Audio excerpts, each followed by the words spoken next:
ہمیں تو حضرت صلی اللہ علیہ وسلم کے یوم ولادت کی خوشی ہے، مگر صحابہ کو کوئی خوشی نہیں تھی، اس لیے ان کو اتنا بھی عشق نہیں تھا جتنا ہمیں عشق ہے۔ اب یہ دو نتیجے نکل سکتے ہیں، یا ہم غلط ہیں یا پھر صحابہ نعوذ باللہ غلط ہیں۔ پھر دوسری یاد رکھیں کہ نبی علیہ الصلوۃ والسلام کی ولادت بھی ہوئی ہے، حضور نے وفات بھی پائی ہے،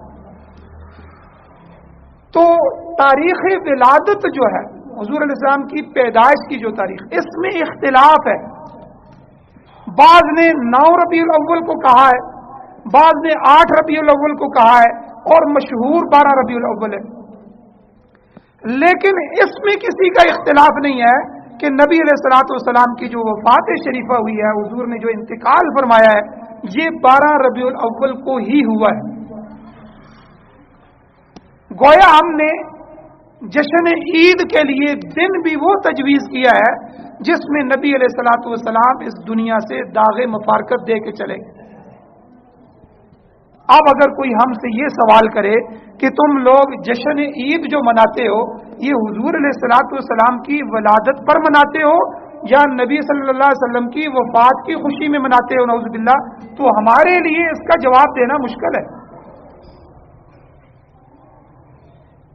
تو بہرحال میرے بھائیوں، اس دن کو عید کا دن کہنا یہ معمولی بات نہیں ہے، بلکہ یہ صاف صاف دین میں تحریف ہے۔ عید ایک اسلامی اصطلاح ہے، یاد رکھیں، جو اسلامی اصطلاحیں ہیں وہ کسی اور چیز کے لیے استعمال نہیں کر سکتے، یہ اللہ کے ہاں بہت بڑا جرم ہے۔ فتوے کی روح سے آدمی کفر کی طرف جا رہا ہوتا ہے۔ مثلا روزہ ایک اسلامی اصطلاح ہے، ہم روزہ کسے کہیں گے؟ جو آدمی صبح سے لے کر شام تک کھانے پینے اور بیوی کے پاس جانے سے، خواہشات پوری کرنے سے رک جائے اور اس میں نیت کرے، یہ روزہ ہے۔ اب اگر ہم اس روزے کو کسی اور عمل پر فٹ کرتے ہیں، کوئی اور نئی ایجاد کرتے ہیں، کہتے ہیں یہ روزہ ہے، تو یاد رکھیں گویا کہ اسلامی اصطلاح کو ہم نے جو اسلام کے اندر خاص تھی ایک فعل کے لیے، ہم نے اس کو کسی دوسرے فعل کے لیے کیا، تو یہ گویا کہ دین کے اندر تحریف کی ہے۔ اسی طرح نماز ایک خاص لفظ ہے، نماز کا اصطلاح ہے، نماز وہی ہوتی ہے جو 5 وقت میں ہم پڑھتے ہیں۔ اب اس کے علاوہ کسی اور عمل کو نماز نہیں کہا جا سکتا۔ اور اسی طرح جہاد ایک اسلامی اصطلاح ہے۔ جہاد اللہ کے دین کو غالب کرنے کے لیے، اللہ کے دشمنوں سے لڑنا اور اللہ کے دین کے غلبے کے لیے وہاں میدان جہاد میں جانا، یہ ایک اسلامی اصطلاح ہے جہاد۔ اور آج کل ہم کیا کہتے ہیں جی؟ پولیو کے خلاف جہاد، مچھروں کے خلاف جہاد، فلاں کے خلاف جہاد۔ یاد رکھیں یہ کفر ہے۔ اسلامی اصطلاح کو اب اس میں ایک تو اسلامی اصطلاح کی توہین بھی ہے، جو جہاد اتنا عالیشان عمل تھا اس کو ہم نے کدھر گرا دیا۔ اور اسی طرح شہید ایک اصطلاح ہے، ہر مرنے والے کو تھوڑا ہی شہید کہتے ہیں، اور اللہ معاف کرے اب تو شہید کا لفظ جو ہے وہ انڈیا والے بھی اپنے مرنے والے فوجیوں کے لیے استعمال کر رہے ہیں، اور ہر کے لیے جی بے نظیر محترمہ شہید ہو گئی، فلاں شہید ہو گیا۔ یاد رکھیں یہ جو اصطلاحیں ہیں یہ اسلامی اصطلاح، ان کو خاص انہی کے لیے استعمال کیا جا سکتا ہے جس کے لیے اللہ اور اس کے رسول نے استعمال کیا۔ تو عید کا لفظ یہ ایک اسلامی اصطلاح ہے، امید ہے آپ میری بات کو سمجھ رہے ہوں۔ یہ عید کا لفظ اللہ اور اللہ کے رسول نے 2 جگہوں پر استعمال کیا ہے، عید الفطر اور عید الاضحیٰ کے لیے۔ اس کے احکام بھی بتائے ہیں، اس کی نماز بھی بتائی ہے، اس کا خطبہ بھی بتایا ہے، اس کے اعمال بھی بتائے ہیں کہ ان عیدوں میں تم نے کرنا کیا ہے۔ یہ مکمل اصطلاحیں ہیں۔ اب اس کو پھر حضور علیہ الصلوۃ والسلام کی ولادت کے دن سے خاص کر لینا، حالانکہ نہ اللہ نے فرمایا نہ اللہ کے رسول نے فرمایا، یہ بھی تحریف فی الدین ہے۔ اور پھر یاد رکھیں اس کے اوپر اور ظلم کیا ہوا کہ یہ عید جس طرح نبی صلی اللہ علیہ وسلم کی شان کے مطابق منائی جاتے ہیں، تو اس سے بھی ہمارے سر شرم سے جھک جاتے ہیں۔ ایسی ایسی ویڈیو اب آ رہی ہیں نوجوانوں کی، عورتوں کی، کنجریوں کی، کہ پیچھے بورڈ لگا ہوا ہے جشن عید میلاد النبی، اور یہ سر کے بال کھول کے ناچ رہی ہیں۔ نوجوان بنگڑے ڈال رہے ہیں، ڈانس کر رہے ہیں، اور بے ریش لڑکے غلط سلط نعتیں پڑھ رہے ہیں، موضوع اور من گھڑت قصے بیان کیے جا رہے ہیں جن کا حدیث کی کتاب کے ساتھ، سیرت کی کتاب کے ساتھ کوئی تعلق ہی نہیں ہے، وہاں ان کا کوئی وجود ہی نہیں ہے۔ پھر شور ڈالے جاتے ہیں، شور و شغب کیا جاتا ہے، پھر نمازیں غارت کی جاتی ہیں، نہ معلوم کیا کیا ہوتا ہے۔ ظلم ہے کہ نبی علیہ السلام کے نسبت کر کے حضور کی ولادت کے ساتھ یہ عمل کیے جاتے ہیں۔ کاش نبی صلی اللہ علیہ وسلم کے نام پر جو بدعت ایجاد کی گئی تھی اس میں کم از کم حضور علیہ الصلوۃ والسلام کی عظمت، حضور کے تقدس اور حضور کے دین کا ہی لحاظ کیا جاتا۔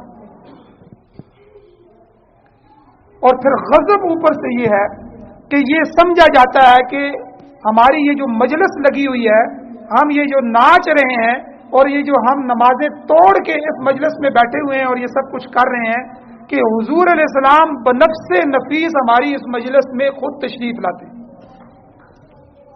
آپ اندازہ لگائیں، ظلم پر ظلم ہے اسلام کے ساتھ۔ اور اس کے بعد پھر مزید ظلم کیا کیا جاتا ہے؟ بیت اللہ اور روزہ مبارک کی شبیہ بنائی جاتی ہے۔ بڑے بڑے شہروں میں، بلکہ اب تو عام ہو گیا ہے، کراچی، لاہور، اور ہر جگہ، کہ عید میلاد النبی کے موقع پر حضرت صلی اللہ علیہ وسلم کے روزہ اطہر اور بیت اللہ شریف کی شبیہ بنائی جاتی ہے، اور پھر جگہ جگہ چوکوں پہ رکھے ہیں، اور پھر ظلم یہ ہے کہ ان سے وہی تبرک حاصل کیا جاتا ہے جو اصل کے ساتھ۔ لوگ جو بیت اللہ کی شبیہ بنی ہوئی ہے اس کا طواف بھی کر رہے ہیں، روضۃ الرسول پہ اسی طرح درود السلام پڑھ رہے ہیں جس طرح ہم وہاں جا کے پڑھتے ہیں۔ ایک ہے اس کی بنانا، اس کو خالی دیکھ لینا رکھنا، ایک ہے اس کے ساتھ وہی کچھ کیا جا رہا ہے جو اصل مقامات کے ساتھ ہوتا ہے۔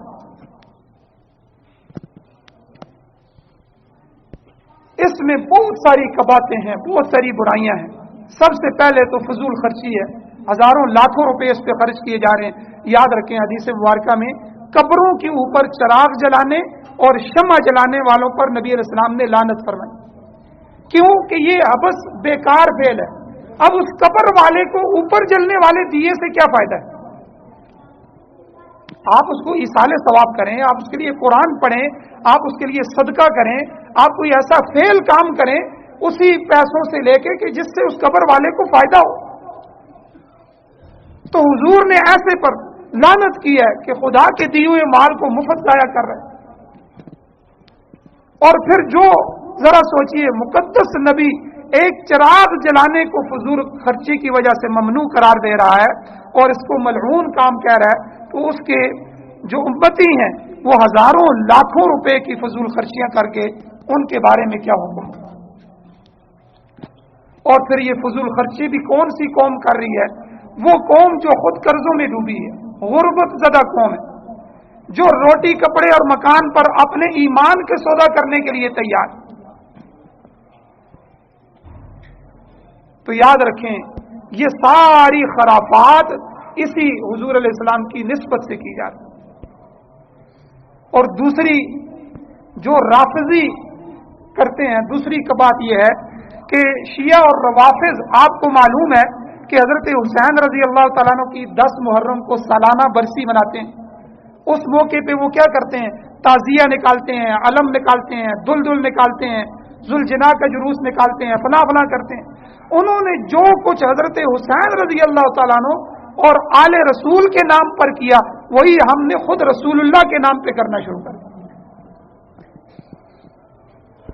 اور تیسری بات اس میں یہ ہے کہ روزہ اطہر کے اور بیت اللہ کی جو شبیہ بنائی جاتی ہے، چونکہ وہ محض جعلی اور مصنوعی ہوتی ہے، مصنوعی بنائی جاتی ہے، پھر اسے آج بنایا جاتا ہے اور کل توڑ دیا جاتا ہے۔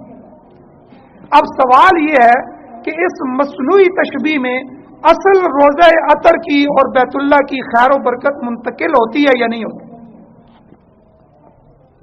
اور اگر ہوتی ہے تو پھر اس کو توڑا کیوں جاتا ہے؟ اس کو توڑنا بھی یہ توہین ہے۔ یاد رکھیں، ابھی بدبختوں نے سندھ کے اندر حضرت عمر رضی اللہ تعالیٰ عنہ کا پتلا بنایا اور جلایا۔ اب اس میں حضرت عمر تو موجود نہیں تھے، حضرت عمر کی تو اپنی شان ہے، وہ روضہ رسول میں رسول اللہ صلی اللہ علیہ وسلم کے ساتھ آرام فرما رہے ہیں، سورج کی طرف کوئی منہ کر کے تھوکتا ہے تو وہ تھوک اسی کے چہرے پہ گرتا ہے، لیکن ہم نے اس کو توہین سمجھا، حالانکہ وہ عام کپڑوں سے بنا کے اس کے اوپر عمر کا نام لکھ کے انہوں نے توہین کی۔ تو اسی طرح بادشاہ کی تصویر بنا کے پھاڑ دینا، یہ بھی بادشاہ اس کو توہین سمجھتا ہے۔ تو اب اگر یہ روضہ رسول کی شبیہ بنائی جاتی ہے، بیت اللہ کی شبیہ بنائی جاتی ہے اور اس کے گرد طواف کیا جاتا ہے اور سارا کچھ وہی کیا جاتا ہے، تو پھر اس کو دوسرے دن توڑ کیوں دیتے ہیں؟ تو یہ تو توہین کے مرتکب ہو رہے ہیں کہ ایک دن ہم نے یہ عمل کیا اور دوسرے دن ہم وہ عمل کر رہے ہیں۔ اور چوتھی توہین کیا ہے، چوتھی کباعت اور برائی اس میں کیا ہے کہ جس طرح رافضی لوگ حضرت حسین رضی اللہ عنہ کے تعزیے کے ساتھ معاملہ کرتے ہیں، چڑھاوے چڑھاتے ہیں اور منتیں مانتے ہیں، اپنے داغے وہاں لٹکاتے ہیں، تو آہستہ آہستہ عوام اس بدعت کے ساتھ بھی وہی کر رہے ہیں۔ جس طرح میں نے کہا کہ روزہ عطر کی شبیہ بنائی جاتی ہے، اس پہ درود و سلام پیش کیا جاتا ہے، بیت اللہ کی شبیہ بنائی جاتی ہے، اس پر طواف ہو رہے ہیں، تو یہ سارا کچھ ہو رہا ہے اور ہماری آنکھوں کے سامنے ہو رہا ہے۔ بلکہ اللہ معاف کرے کہ ابھی تو معاملات اس حد تک آگے بڑھنا شروع ہو گئے ہیں کہ باقاعدہ عید کی طرح نئے کپڑے اور سارا کچھ کر کے، ابھی فیصل آباد کی طرف ساتھیوں نے بتایا کہ پچھلے سال اس طرح کوئی عید کی نماز بھی شروع ہوگی، اور دلیل کیا دی جاتی ہے کہ بھائی وہ عیدیں اس عید کے سامنے کچھ بھی نہیں ہے۔ پھر اس دلیل کے ساتھ ساتھ ہر وہ عمل جائز کیا جا رہا ہے جو دل میں آ رہا ہے، جو خواہشات میں آ رہا ہے۔ اب نئے کپڑے آ گئے ہیں، نئے کپڑوں کے ساتھ بھائی وہ اگر عید کی نمازیں ہو سکتی ہیں تو حضور کی ولادت پر عید کی نماز کی نہیں ہو سکتی؟ یہ تو اس سے بڑی خوشی ہے۔ اور پھر یہاں تک بھی ہونے لگا ہے کہ پچھلے سالوں میں حور بھی نکالی گئی ہے حضور کے نام پہ۔ پھر یہاں تک بھی ہونے لگا ہے کہ صبح جب پیدائش کا وقت تھا حضور علیہ السلام کا تقریباً 4 بجے یا اس طرح، تو نومولود بچہ لے کے، اونٹنی لے کے، اسی طرح حضور علیہ السلام کی ایک مائی کو بٹھایا جاتا ہے، یہ آمنہ ہے، اور پھر ان کی گود میں بچہ دیا جاتا ہے، گویا کہ حضور کی پیدائش ہوئی ہے۔ تو یہ امت کس طرف جا رہی ہے؟ اس لیے میرے بھائیوں، اس عید کا شرعی جائزہ میں نے آپ کے سامنے پیش کیا ہے، تو اس لیے ہم اپنی عملی زندگی کو بنائیں۔ حضور علیہ السلام کی محبت کا تقاضا یہ نہیں ہے کہ حضور کے لیے نعرہ لگا دیں، حضور ان روشنیوں سے خوش نہیں ہوتے۔ حضور علیہ السلام کی خوشی کا ایک ہی موقع ہے، ہم 5 وقت نماز کا اہتمام کریں، ہم تلاوت کا اہتمام کریں۔ جن کے والدین ناراض ہیں وہ اپنے والدین کو راضی کریں، جن کے اساتذہ ناراض ہیں ان کو راضی کریں، جن کے عزیز و اقارب ناراض ہیں ان کو راضی کریں، اور نیک اعمال کریں، ہم صدقہ خیرات کریں، ہر وہ عمل، ہر وہ ادا جو نبی علیہ الصلوۃ والسلام کی سنت کہلاتی ہے، ہم ان سنتوں کو اپنے وجود میں اور اپنی اولادوں میں اور اپنے گھروں میں جگہ دیں۔